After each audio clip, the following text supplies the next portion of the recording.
Ese ya se queda para la grabación. Bueno, siguiendo con la presentación, entonces, el Bacillus anthracis, habíamos dicho, ahora una bacteria aerobia, son bacilos inmóviles que producen, o sea, que su forma de sobrevivir en el ambiente es la producción de esporas. En la sangre desecada, entonces puede conservarse por más de un mes en sangre putrefacta, en que se halla en la putrefacción anaerobia dentro de los cadáveres, es decir, cuando no se abre el cadáver del animal, entonces pueden morir en 2 a 3 días cuando hace calor, y en cadáveres congelados pueden vivir mucho más tiempo, ahora decía hasta 4 días, y en carne conservada inclusive puede vivir, y dice que no muere ni siquiera en 2 semanas. En el jugo gástrico de los animales sí muere en 15 a 20 minutos aproximadamente. Pero estos son todo en lo que es el bacilo, es decir, todo esto es fácil de eliminar en el sentido de que la bacteria es fácil de eliminar. Son destruidas con desinfectantes comunes en el ambiente, ¿verdad? Es decir, la bacteria es fácil de eliminar. En cambio, las esporas no sucumben, es decir, no se eliminan fácilmente, porque justamente esa es su forma de protección, donde resisten ellos a la desecación y pueden vivir en el agua o en la sangre, en la tierra, pueden vivir de 2 a 24 años, dice, e inclusive a 2 metros de profundidad. También pueden resistir las esporas durante 100 horas a la exposición directa del sol y pueden germinar después de 5 minutos de ebullición. Es decir, de que las esporas son las que permanecen en el ambiente y hacen mucho más resistente y mucho más fácil de reaparecer la enfermedad. También sucede, ¿verdad?, que en lugares donde, por ejemplo, hay sequías prolongadas y después lluvias intensas, entonces las esporas pueden volver a aparecer en el ambiente o son arrastrados hasta zonas bajas donde hay gran cantidad de materia orgánica y el pH del suelo se encuentra entre neutro y alcalino. Entonces, en esos lugares las esporas pueden permanecer por mucho más tiempo, y ahí es donde se le conoce también como campos malditos, porque es demasiado complicado, demasiado difícil eliminar la enfermedad en esos lugares. Pero finalmente, el lado bueno ahora, de que si en caso de que existan las esporas, dice que son sensibles o pueden ser eliminadas mediante el formaldehído, cloruro de cal fresca y ácido fénico. Es decir, de que si se tiene conocimiento al respecto, entonces puede haber formas de que pueda disminuir la cantidad o se pueda destruir por lo menos una gran cantidad de esas esporas. ¿Y cómo se hace eso? Es, por ejemplo, enterrando los cadáveres sin abrir de los animales y echándole cal viva, que vamos a ver un poquito más adelante. Doctora, Sí, existe también la vacunación contra carbunco, ¿verdad? En bovinos. sí, eso vamos a ver un poquito más adelante en la profilaxis. ¿Está bien? Sí, gracias. Dale. Bueno, en cuanto a la susceptibilidad, hay algunos animales domésticos que son mucho más sensibles que otros, ¿verdad? Y en este caso están las imágenes de estas especies animales por orden de susceptibilidad. Es decir, ¿quién creen ustedes ahí que va a ser el más sensible o el más susceptible?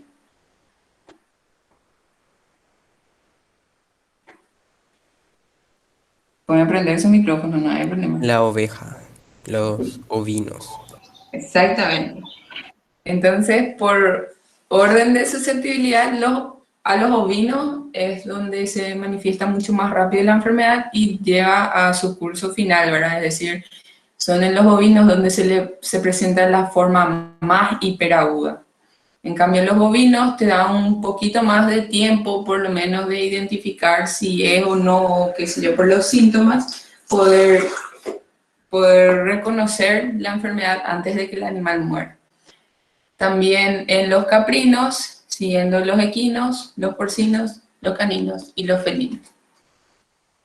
Doctora, tengo una Sí, pregunta. sí. Ya que mencionaste que los más susceptibles son las ovejas, ¿cuál es la particularidad de los ovinos para que puedan recibir tal impacto? Me refiero a la enfermedad. Para que sean tan sensibles. Sí, Y así mismo. la verdad que es, primeramente, la forma, o sea, que su tipo de alimentación, de cómo ellos están en mayor tiempo a campo y no se le daba tanta atención, era como que ellos recorrían nomás, se les soltaba a la mañana y volvían a la noche, ¿verdad? Se les reía a la noche, entonces por el tipo de manejo que ellos tenían, entonces eran más sensibles o más predispuestos en realidad. Pero así fisiológico, la verdad que no sabría decirte. Voy a preguntarle a Dalila cuando vuelva.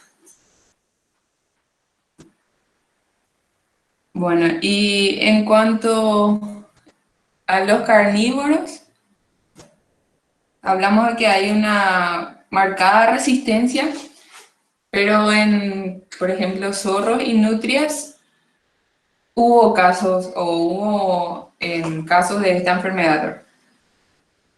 Las aves son también bastante resistentes, a excepción de avestruces, los patos y los gansos. Es algo inherente luego de la especie, o sea que de la especie animal.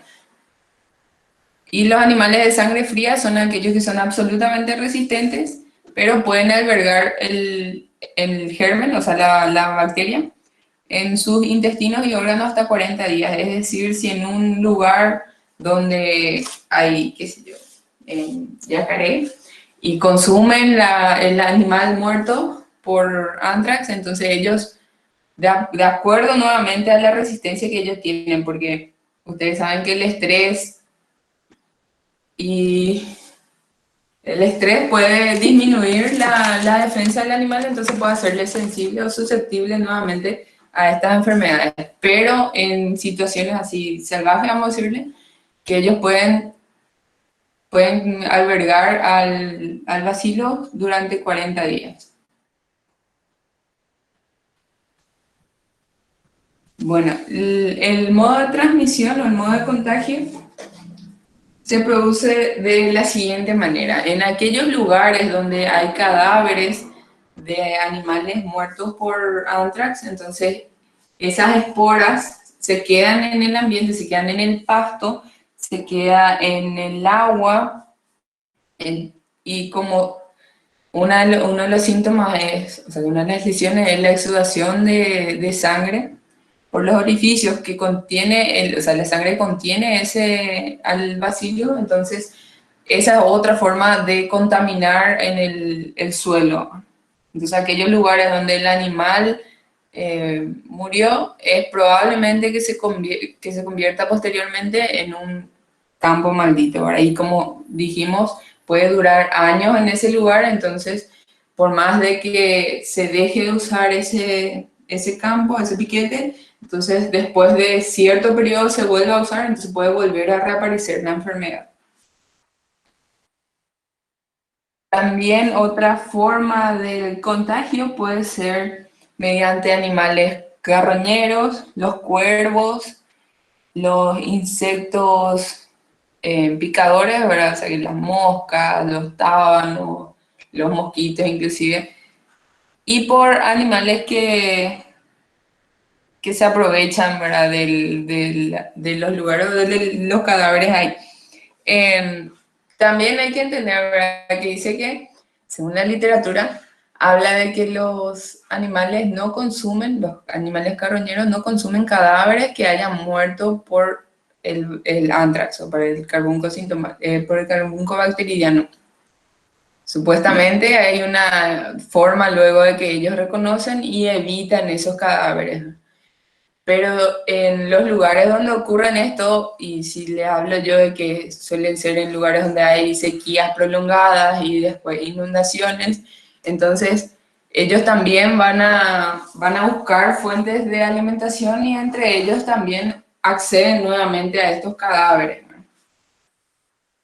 También otra forma de contagio es por los productos de origen animal, por ejemplo, la harina de carne, la harina de hueso, en agua que, por ejemplo, se acumula de la lluvia. Como dije, si hay algún lugar donde murió un animal por el anthrax, entonces con la lluvia esto se va y se junta en un lugar más bajo.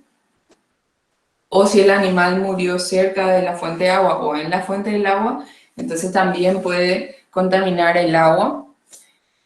Había dicho, ¿verdad?, que es la enfermedad de los cardadores de lana, justamente porque en los humanos la forma del carbunco bacteriano es la forma cutánea, justamente porque ellos se lesionan esquilando animales que están enfermos o están potencialmente enfermos. Y también aquellos que manipulan los cueros, las curtiembres. Doctora, Doctora, Sí. pero al- para contagiarse, por ejemplo, de la manera que le quitan la lana, se tiene que lastimar el animal. O sea, por ejemplo, le estás cortando y le causas un pequeño corte y ahí recién, ¿verdad? O desde directo por el contacto con la lana.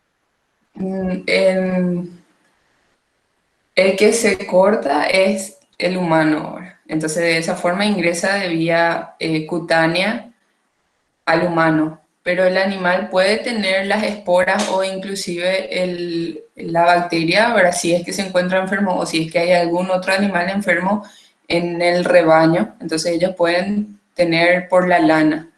Normalmente para no perder la lana y el animal, por ejemplo, ya está enfermo, entonces lo que hacen es esquilarle justamente para no perder la lana. Entonces ahí pueden lesionarse y pueden ingresar las esporas que se encuentran en la lana a los cardadores o a los esquiladores. Entiendo, gracias. ¿Vale?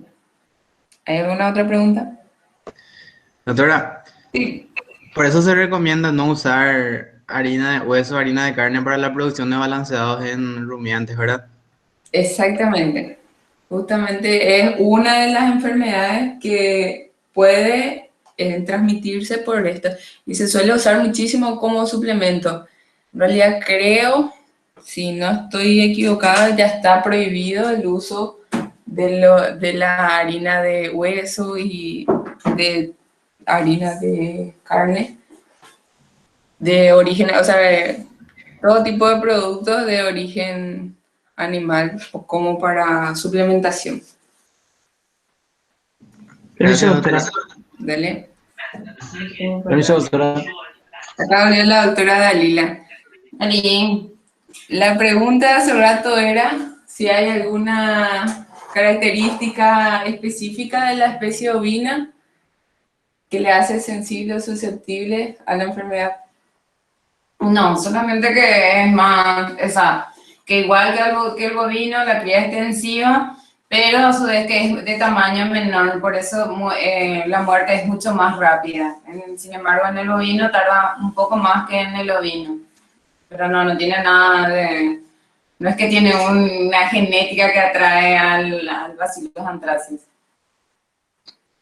¿Y lo otro? Lo de carne y hueso es, pero es para el consumo, está prohibido el consumo de carne y hueso en animales herbívoros hasta ahora. En balanceado de perro y eso suele existir todavía la harina de carne y hueso.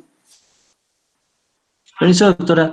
Yo leí en un artículo que hablaba también de ese tema de por qué se prohibió la harina de carne y hueso. Y ahí mencionaba que era por los priones, porque generó priones. Justamente lo que dije que esta es una de las enfermedades que pueden ser transmitidas por estos subproductos. Hay varias y justamente para evitar todo eso es que directamente se trata o se prohíbe justamente la utilización de todos estos subproductos. También los priones de la enfermedad de la vaca loca. ¿Ese fue el artículo? Sí, debe ser. Sí, sí, estaba En relacionado a aves eso. también se usa, doctora. Perfectamente. En aves se sigue utilizando la harina de hueso como suplemento. ¿En qué? ¿En aves? Sí, en producción de avicultura. Bueno, Sí, está bien. habíamos visto un poquito más arriba, ahora que las aves son un poco más resistentes, específicamente hablando en esta enfermedad, son más resistentes. Igual tampoco es usar con mucha cautela, ahora justamente por el tema de que muchas enfermedades se transmiten o no se eliminan completamente de estos subproductos.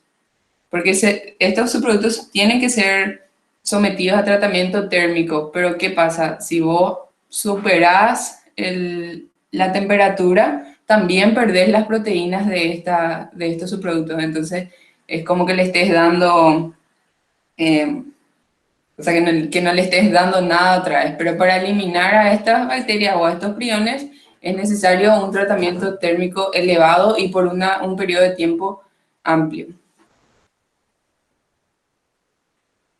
Bueno, continuando entonces, la forma de contagio, el animal ingiere por las esporas, ¿verdad? Por vía digestiva o a través de las heridas. A través de heridas también que pueden ser, pero mayormente se presenta en humanos. De lo que habíamos hablado, de la contaminación de los suelos, es decir, por consumir pasto contaminado o forraje o por consumir agua de una zona donde hubo un bovino enfermo o hubo un cadáver muerto por esta enfermedad, ¿verdad? Entonces, afecta así al animal susceptible y a las demás especies, ¿verdad? Que ya habíamos hablado. De forma patogenia, entonces tenemos que esta enfermedad o este agente puede entrar de forma cutánea, intestinal o pulmonar. De la forma cutánea, pero básicamente las tres tienen la misma forma de patogenia dentro del organismo ahora. Entonces, una vez que ingresa, de acuerdo a la vía que fuesen, las esporas ingeridas atraviesan las barreras mucosas, son fagocitadas por los macrófagos, que los desplazan hasta los ganglios linfáticos regionales. Ahí son neutralizadas en su mayoría por las células blancas y los productos de desecho de estas células o las toxinas son liberadas ahí. Acá se le conoce como factores, los factores de virulencia ahora, que sería el factor 1, es la toxina de edema, el factor 2 es el antígeno protector y el factor 3 es la toxina letal. El antígeno protector se une a las células en los receptores de la superficie y posteriormente se une el factor edema y también el factor letal, que el complejo de estas tres toxinas es lo que ingresan a las células y producen edema en todos los tejidos y citoquinas proinflamatorias que posteriormente desencadenan la muerte. De acuerdo al sitio donde ingresó, independientemente causan ellos shock tóxico, causan una hipotensión, anoxia terminal y una insuficiencia renal y un fracaso multiorgánico. Es decir, independientemente de por dónde ingresan, la lesión o los síntomas van a ser manifestados según el órgano, según el aparato por donde ingresó y por donde hay mayor concentración.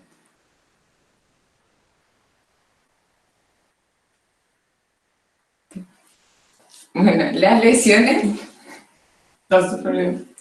Yo le quería decir nomás que estas vías que mostró acá la doctora Anita, cutáneo y pulmonar, se refiere a cuando se respiran las esporas y generalmente las tres formas que están ahí son las formas en el humano y la más común en los bovinos es la intestinal, o sea, la vía oral que ella había explicado, ¿verdad? Y evidentemente después toma la sangre y va a los órganos para causar septicemia porque esa es su característica principal. Muy bien, entonces nada más que decir. Bueno, las lesiones, para empezar luego, si se sospecha de la enfermedad, lo que sí o sí se recomienda es no abrir el cadáver. Además de que se debe reportar, es decir, se debe denunciar esto a los organismos responsables, ¿verdad? Que en este caso sería SENACSA. Entonces, si se sospecha de la enfermedad, no se abre el cadáver, y se reporta, ¿verdad? Pero las lesiones que normalmente se encontrarían serían, primeramente, lo que vemos al llegar es la exudación de sangre por los orificios naturales. ¿Cuáles son los orificios naturales del cuerpo? ¿Dónde vamos a encontrar la sangre? En las fosas nasales, ¿verdad?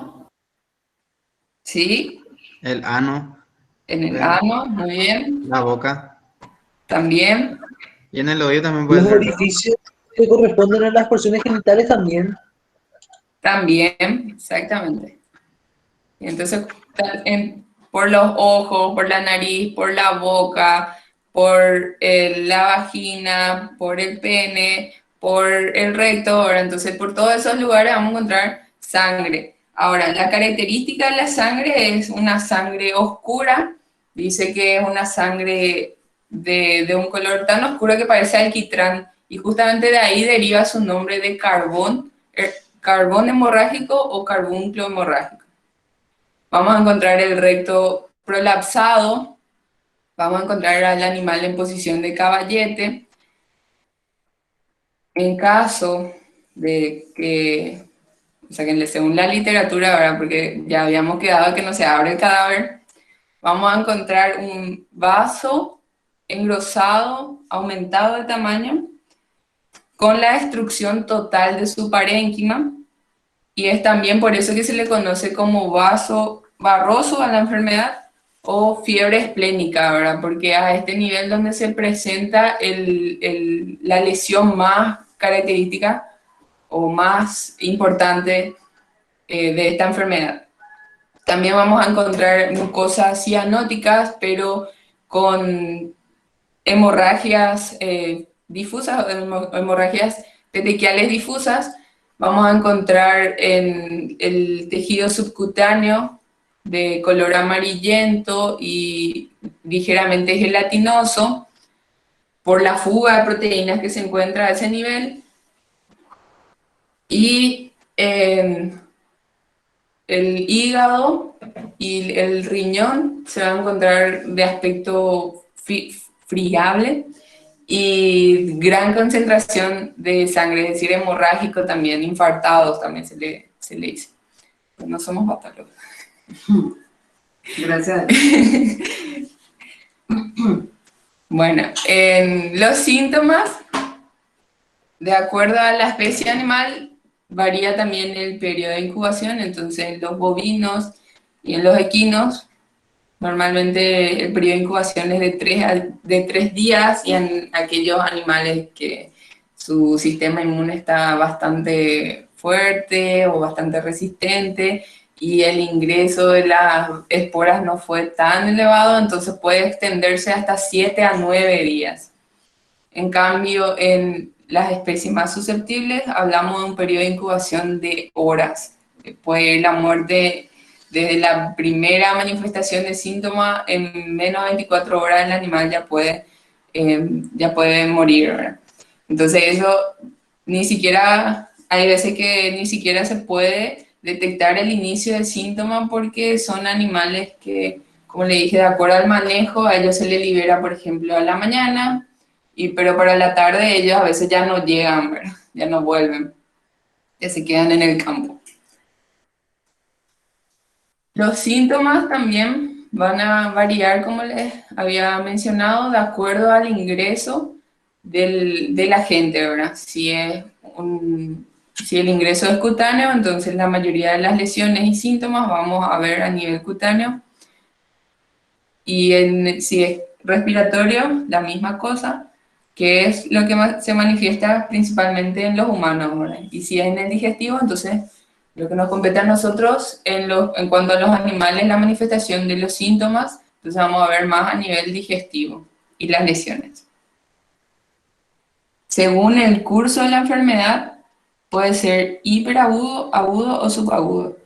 El hiperagudo es lo que normalmente se ve en los ovinos, ¿verdad? Porque en cuestión de horas ya se encuentra nada más el cadáver del animal con las lesiones o con los síntomas que mencionamos. Por eso es muy importante, primeramente, hacer una anamnesis antes de siquiera llegar al campo. Entonces, al saber si, por ejemplo, hubo un cambio de alimentación, se le incluyó ahí la harina de carne y hueso, o si el animal se fue en un campo que es conocido porque años atrás había en la presencia de muerte súbita en el lugar, entonces se dejó de usar ese potrero o algo así. Entonces, todos esos datos que nos puede aportar el cuidador, entonces ya es una forma de saber con qué estamos tratando, con qué estamos lidiando. El agudo es lo que normalmente se presenta en los bovinos y así como mencioné, ahora los animales que tienen una defensa un poquito más elevada y el ingreso no es tan elevado, entonces se puede presentar la forma subaguda.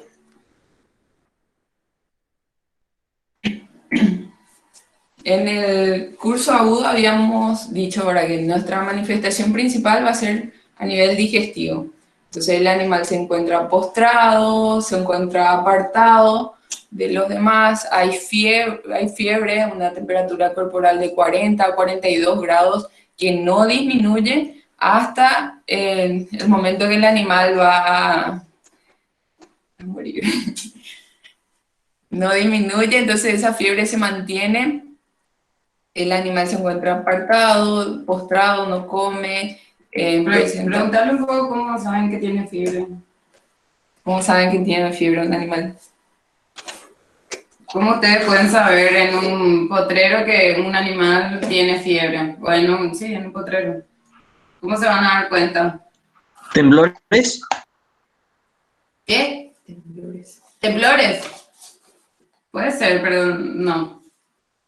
No vas a ver si vos estás lejos. Si vos llegás, te parás en tu corral y mirás que le estás mirando a tu potrero, ¿cómo te vas a dar cuenta que está temblando? No. ¿Qué comportamiento tiene? Por la nariz seca o porque tiene falta de apetito. Exactamente, la nariz seca es uno de los signos de fiebre en todas las especies. La otra, ¿cómo se comporta un animal enfermo? Está decaído. Salivación. Exactamente, está decaído y busca sombra, entonces se aleja del grupo y siempre nos tiene que llamar la atención eso, porque un animal que está sano está en grupo, está en la manada, y uno que está separado, ese es el que está enfermo, es el comportamiento natural de los animales. Muy bien. Bueno, en el curso agudo todavía, entonces, una vez que se inspecciona el animal, entonces encontramos las pupilas dilatadas, tiene la cabeza baja, se apoya por lugares, ¿verdad? Porque también hay una manifestación nerviosa, como habíamos visto, el tema de la meningitis que mencionaban patogenia. Al comienzo de los síntomas, entonces hay también una retención de materia fecal, ¿verdad? Pero posteriormente al avance de la enfermedad comienza la diarrea. La diarrea tiene rastros, tiene sangre también a medida que va avanzando la enfermedad. Las heces son líquidas y mezcladas con sangre y también la orina es rojo oscura o a menudo sanguinolenta, ¿verdad? Entonces por ahí también tenemos la pérdida de sangre que habíamos mencionado. Doctora, usted dijo que la pupila estaba dilatada, ¿verdad? Sí, así mismo. Bueno, entonces también como... Este era tu caso. Ah, bueno, como hay muchas enfermedades que tienen diarrea, como yo les dije en la clase pasada, hay un montón de enfermedades que se presentan con diarrea sanguinolenta. ¿Cuáles son cuál es el primer diagnóstico que ustedes tienen que hacer en cuanto ante la presencia de materia fecal sanguinolenta? ¿En qué primero tienen que pensar? El color, pues, Carbunco, bacteria. En bacterias. ¿Qué dijo la Carbunco, chica? No, me interesa más. A una chica habló. por el color nomás dije que se puede Ah, por el mirar. color. Sí, también el color es muy importante. El Pero ¿cuál es carbunco el uno, diagnóstico? El lo más primero. grave. El ¿Mm? carbunco uno de los más graves, yo. El carbúnculo es uno de los más graves, pero no se va. Generalmente, como dijo la doctora, la forma en que van a encontrar son el tendal de animales muertos. Y si hay materia fecal con sangre, lo primero que podrían hacer un diagnóstico es decir si se desparasitó o no el animal. Si se desparasitó, porque son los que suelen causar gastroenteritis hemorrágica, ¿verdad? Y entonces hay que pensar, bueno, ¿hace cuánto se desparasitó? Y si te dicen, ay, no, pero le desparasitamos esta semana y sigue con diarrea, también tenemos que pensar que puede ser resistente y le preguntamos si fue la famosa ivermectina o con qué le desparasitó. Si hace un correcto manejo de desparasitación, entonces no es. Y viéndole a ese animal, el de la foto del negro, se ve que está gordo, que está en perfectas condiciones, no tiene el pelo desgastado, que sería una característica de una parasitosis gastrointestinal. Entonces ahí, bueno, no, parásitos no, dijo el compañero, unas bacterias que causan diarrea generalmente, es en animales muy jóvenes, este se ve que ya está grande.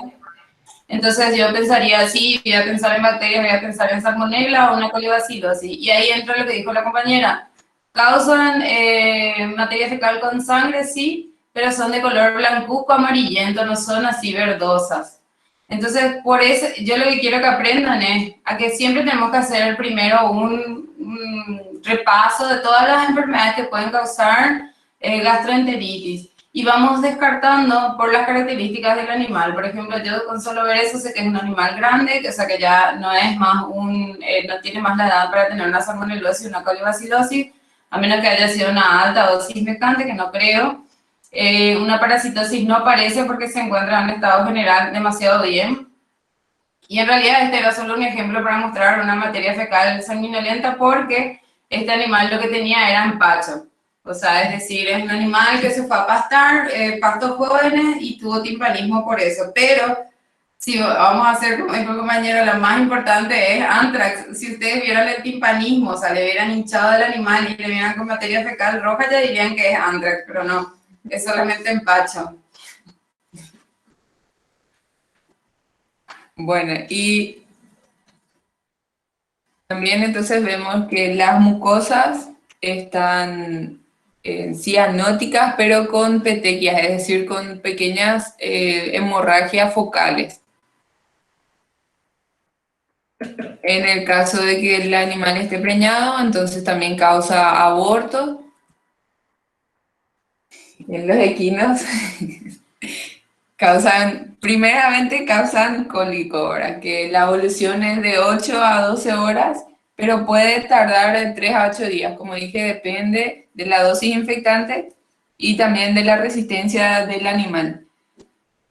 Comienza, dice, con violentas manifestaciones de cólico, pero si ustedes supieran, ¿verdad? Que casi cualquier manifestación de cualquier enfermedad en los equinos es cólico, ¿verdad? Entonces, ¿cómo además de eso diferencia? Existe también edema en el cuello, también o sea, que puede irse extendiendo, comienza en el cuello, también en el pecho, en la ubre. ¿Por qué creen que ahí sucede esos edemas? ¿Por qué en esa zona?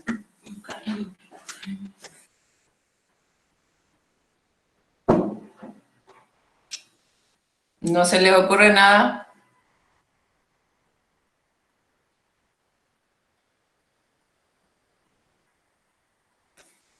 En esa zona se presenta el edema.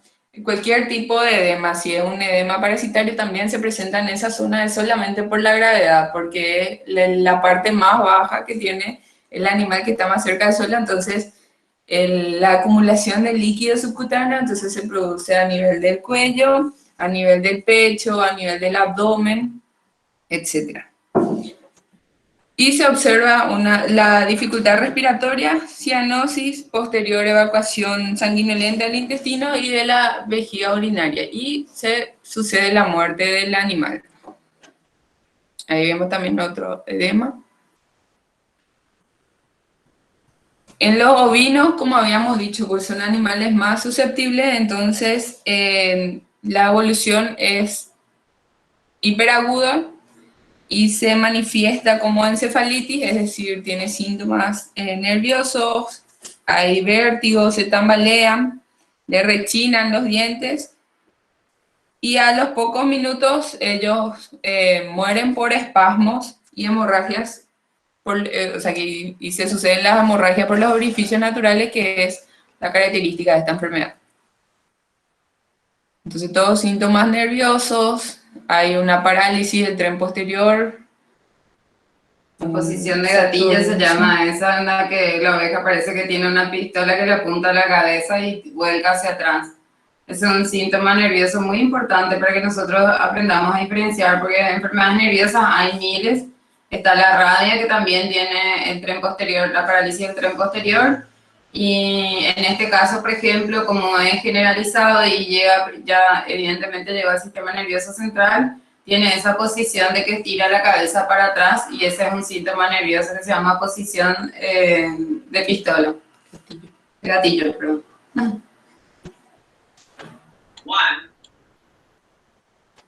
Bueno.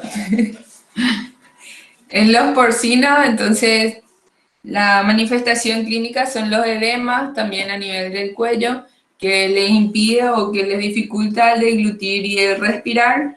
Las mucosas se encuentran cianóticas y en la piel aparecen manchas rojo-azuladas, que es justamente una hemorragia subcutánea. O sea, las lesiones son la hemorragia subcutánea y los animales mueren por asfixia y shock tóxico.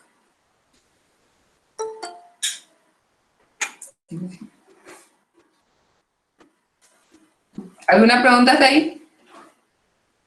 Doctora, Sí. la exudación de sangre por los orificios naturales es después de la muerte nomás. Sí, o sea que habíamos dicho, ¿verdad?, que ellos van eliminando, por ejemplo, orina sanguinolenta. Entonces esa es una eliminación natural, vamos a decirle. Pero al momento de la muerte es como que se rompen todos los vasos sanguíneos y la sangre sale por los orificios ya sin control. Ya, gracias. Dale.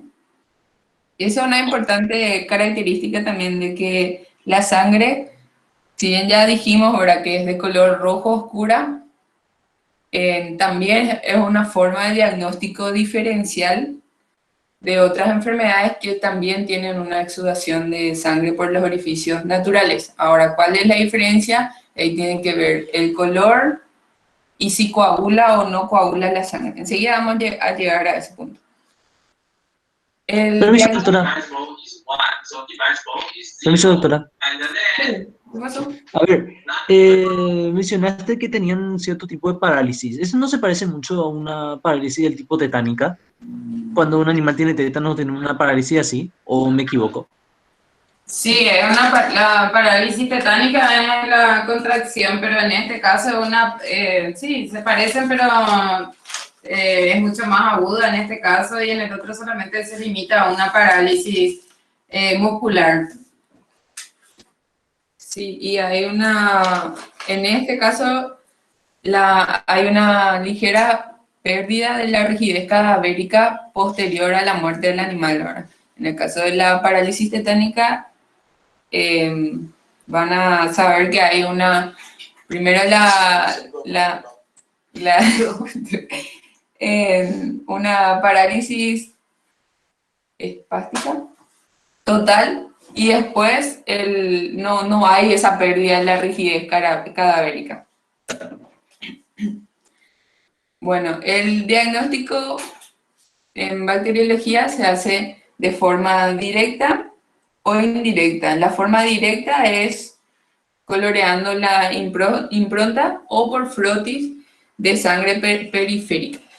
Es decir, de que esa sangre que nosotros vemos que se exuda del cadáver, nosotros podemos hacer una impronta en un portaobjeto, teñir y mirar al microscopio si existe o no la presencia de estos bacilos. Y la forma del frotis es el frotis sanguíneo de la sangre periférica de la oreja y se tiñe y mira al microscopio también. Esa es la bacteriología directa. Y la bacteriología indirecta es mediante el cultivo de las muestras que van a ser remitidas en medios selectivos, a medio agar sangre, a temperatura de 37 grados, simulando un organismo vivo. Ahora, ¿cuáles son las muestras que se recomienda enviar al laboratorio? Se recomienda huesos largos para utilizar como muestra la médula de esos huesos largos y también la oreja del animal, pero con una ligadura en la base de la oreja para que no salga la sangre que se encuentra dentro. Claro, lo mejor es enviar la canilla, de modo que ustedes no se arriesguen, tampoco nos arriesguen a nosotros los laboratoristas, ¿verdad? Con eso nosotros en sí, es más, la cuestión es que bacilos gram positivos aerobios esporulados hay millones de millones y son normales en el ambiente. Entonces, para asegurar la no contaminación y que sea una muestra estéril en el sentido de que no hay microbiota acompañante en la médula, nosotros podemos asegurar el aislamiento y nos aseguramos nosotros de no contagiarnos. O sea, ¿por qué no van a estar en la forma esporulada? Van a estar en la forma normal. Porque el riesgo es que nosotros aspiremos, evidentemente, cuando se hace una muestra, se hace una sospecha de mancha, se usa todo el equipo de bioseguridad, como en todas las muestras, pero en este caso con un tapabocas que tiene filtro. Que ahora nosotros ya vimos todos los tipos de tapabocas que hay, me imagino que todos ya compramos. Es el que se usa, el que tiene filtro, para manipular una canilla o un hueso largo, para sacar la médula. Y de esa médula que se va a sembrar, también se hace un directo y se busca ya la presencia de bacilos gram positivos, que sean así como ven en la imagen, alargados en forma de bambú. Otra forma de diagnóstico es también el experimental, pero pues por cuestiones de bienestar animal ya no es muy utilizado ahora, excepto en laboratorios de investigación, exactamente. Otra forma de diagnóstico es el serológico, que es la prueba de Ascoli. Esa, la prueba de Ascoli es la que se hace con el suero de la sangre que se quita de la oreja, y lo que se está buscando es el anticuerpo y se ponen los antígenos. Como ustedes ven ahí, nosotros el año pasado habíamos hablado que hay reacción antígeno-anticuerpo y que hay una atracción. Entonces lo que ven en el medio de ese tubo es un anillo que se forma por la precipitación de la unión de antígeno-anticuerpo. Entonces eso es positivo para carbúnculo bacteriano, pero ya no se hace más porque es riesgoso, la manipulación de las cepas es complicada, entonces nos quedamos con el diagnóstico microbiológico, donde nosotros le tenemos a la bacteria no en forma esporulada y nos aseguramos nosotros, y con el diagnóstico, con el directo y con el diagnóstico clínico, ya confirmamos un caso de mancha.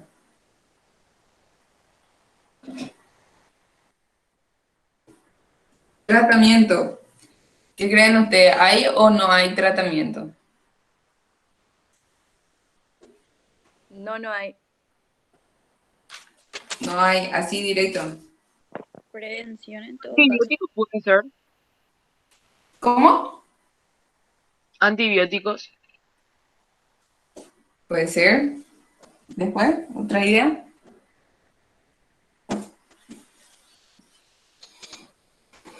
Bueno, tratamiento, en realidad poco o nada se habla de tratamiento justamente por el curso de la enfermedad.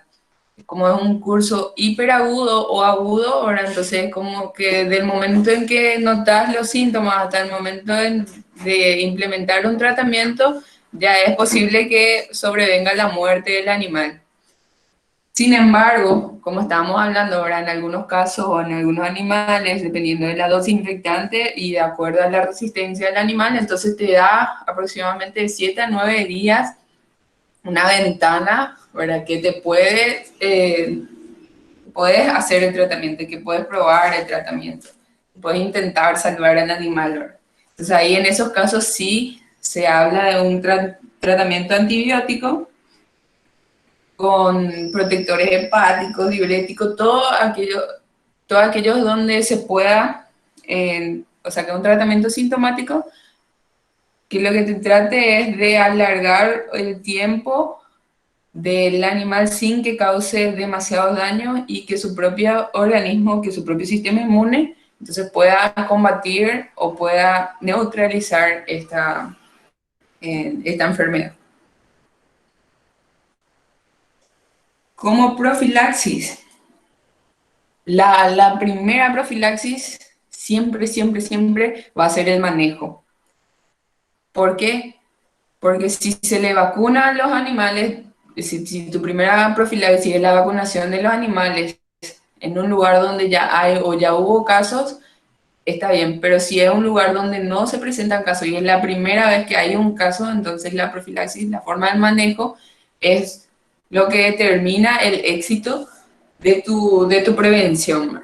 En este caso vemos en la imagen a un bovino que se murió en el agua, ¿verdad? Que nosotros habíamos hablado de que en los cadáveres, en todos los tejidos del cadáver, hay gran cantidad de bacterias y gran cantidad de esporas.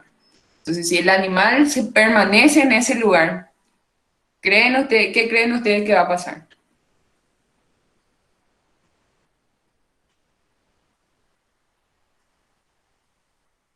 Se va a contaminar el agua y posteriormente más animales van a ser infectados con esa agua. Exactamente.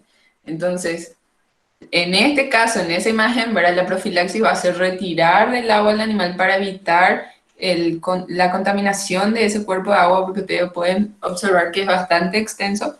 Entonces, varios animales probablemente acceden a ella, inclusive es utilizado probablemente para humanos, ¿verdad? Entonces, para disminuir la contaminación en ese lugar, entonces se retira el cuerpo del animal del agua y posteriormente se le hace el tratamiento al cadáver, ¿verdad? ¿Cuál es el tratamiento que se hace? Se cava, se le entierra, porque vemos ahí que también o sea, que le colocaron nomás cal encima, ¿verdad? No, se tiene que cavar, se tiene que enterrar a los animales muertos y posteriormente encima de esos cadáveres se le coloca cal viva. Y marcar el terreno y fijarse dónde justamente se va a enterrar, que no sea por ejemplo, un terreno demasiado elevado que con la lluvia pueda arrastrar o pueda lixiviarse la tierra y arrastrar consigo también después las esporas de la enfermedad. Entonces, primeramente, como profilaxis tenemos el tratamiento de los cadáveres, ¿verdad? ¿Qué tenemos que hacer? Enterrar al animal y colocarle cal viva encima. Sí o sí. Y segundo, o sea, lo siguiente es el tema de la vacunación. Hay una vacuna de la cepa Stern y que se aplica, pero este es en caso de, por ejemplo, de campos donde hubo una enfermedad o un brote de esta enfermedad y se hace de forma preventiva, se coloca entonces 1 a 2 centímetros cúbicos de forma subcutánea a partir de los 3 a 4 meses y posteriormente cada año antes de la primavera. Entonces se le inmuniza al animal la cepa Sterne con la cepa Sterne del bacilo. Pero tampoco, como saben, ¿verdad? Que le previene al animal, pero como la infección principal se da por el tema de las esporas, entonces esta es una esporovacuna y se utiliza en campos donde hubo brote de la enfermedad. Bueno, y hablando así de las lesiones y los síntomas, ¿con qué creen ustedes que se puede hacer un diagnóstico diferencial? Doctora, Sí, ¿y por qué solamente se utiliza en campos donde hubo brotes? ¿Qué pasa si utilizas y no tuviste brotes? No, sí podés vacunar, pero hay una que viene, esta es la cepa Stern y viene sola. Podés hacer una que es combinada, que viene con la siguiente que yo voy a dar, que es Clostridium Yarwoy. Porque en el plan de vacunación generalmente está contra el carbunco. Sí, combinada con el otro. La Clostridium Yarwoy sería manchapé, ¿verdad? Sí, manchapé, sí señor. Así Dale, mismo. gracias. Vale. Carbunco sintomático, ¿verdad? Muy bien. bien. Bueno, entonces sí, la profilaxis específica ahora para esta enfermedad es el uso de la cepa Sterne, que como dice la doctora, viene solamente contra el Bacillus anthracis, es decir, solamente contra esta enfermedad. Sin embargo, hay de forma profiláctica para otras enfermedades también, como las clostridiales en general, ¿verdad? Que puede ser las mixtas, que es el Clostridium Shawey, y el de Bacillus anthracis, y también las polivalentes, que también se hacen de forma profiláctica, ¿verdad? Las polivalentes no incluyen el Bacillus anthracis, solamente las vacunaciones mixtas, y esta cepa externa es la que previene al carbunco bacteridiano. Bueno, y el diferencial entonces, ¿cómo pueden diferenciar ustedes de otras enfermedades? ¿Con qué creen ustedes que se puede diferenciar?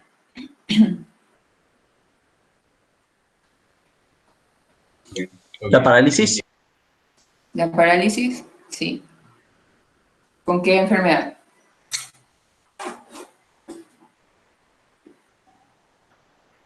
Hace rato ya dijeron. Del tétano y de la rabia puede ser.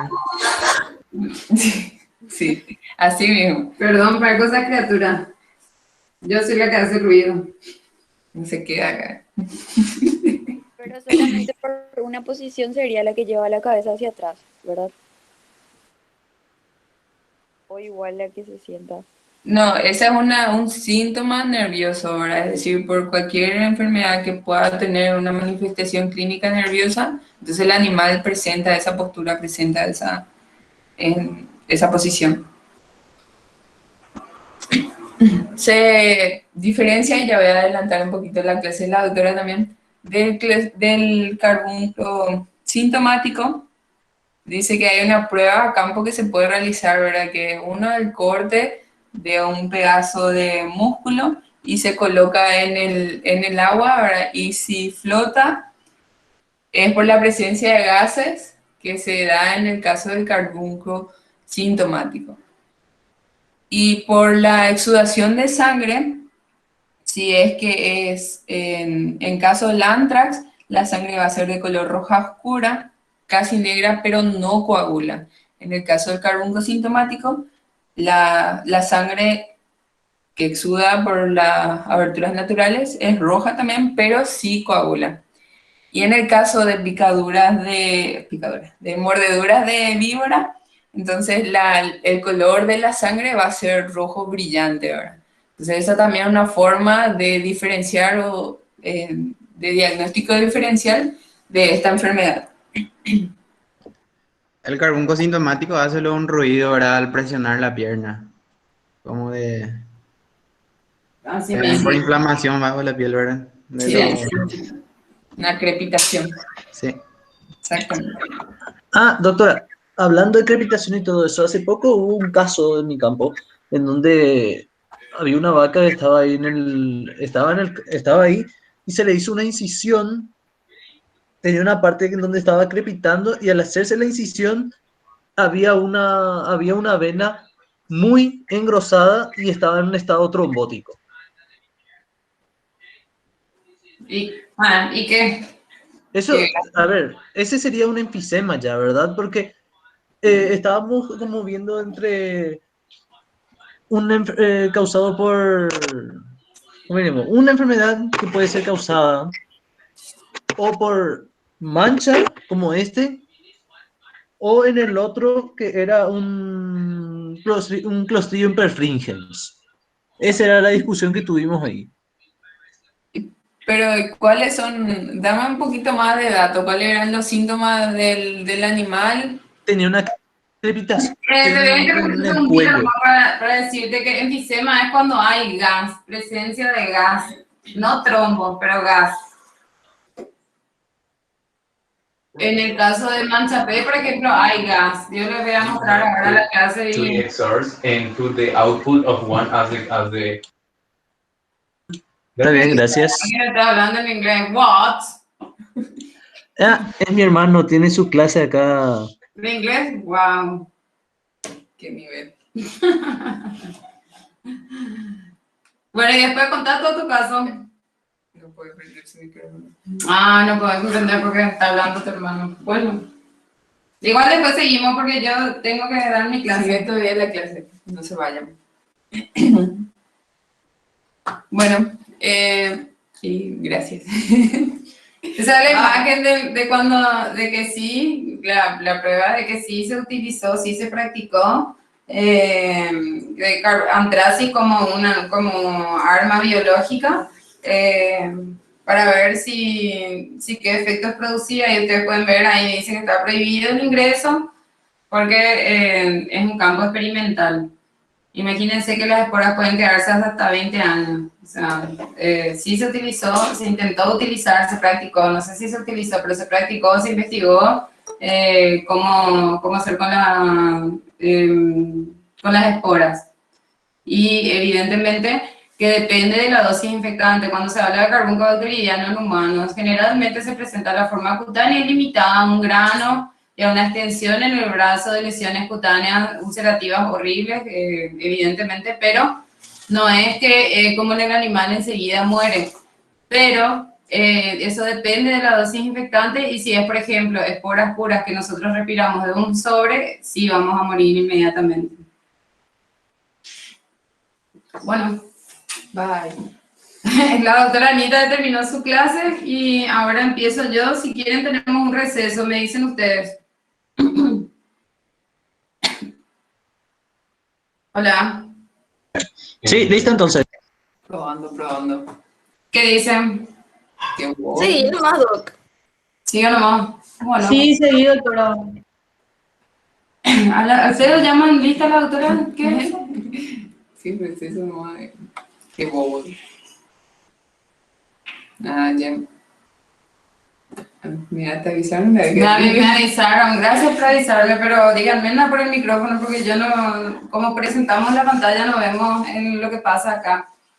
En el chat. Y se va a habilitar otra clase ya que se llenó esta, posible. Pero ahora hay 95, el que quiera entrar puede entrar. Vázquez, se me acabó el internet. ¿Qué está sin ánimo? ¿Qué? ¿Qué es eso? ¿Qué ponen su número de su número de cédula? Yo les dije que no se preocupen, cuando yo llamo la lista después pueden hacer su tarea. La lista se llama ¿Por qué le por la ponen su tarea. nombre si la doctora le da ansiedad? Exactamente. ¿Quién puede ser? Martínez Mauricio, exactamente, me dan ansiedad. Doctora, hay una compañera que dice para que se le acepte. No digo, y Que salga y pida otra vez, porque ahora estamos viendo y no aparece. simpático es que, como no es al pedo que llamamos la lista, sino como le estamos agradeciendo que estén presentes en la clase y solamente que somos comprensivas y yo por lo menos en mis clases, yo no hablo por los demás porque no puedo. De tener más agradeciendo cada vez que yo empiezo a No, yo no dije que al pedo llaman la lista, doctora, dije que al pedo los compañeros ponían sus nombres. Ah, porque no, ponían pero la lista. está bien, pero hay que decir, yo la verdad, en mi caso, le pregúntenle a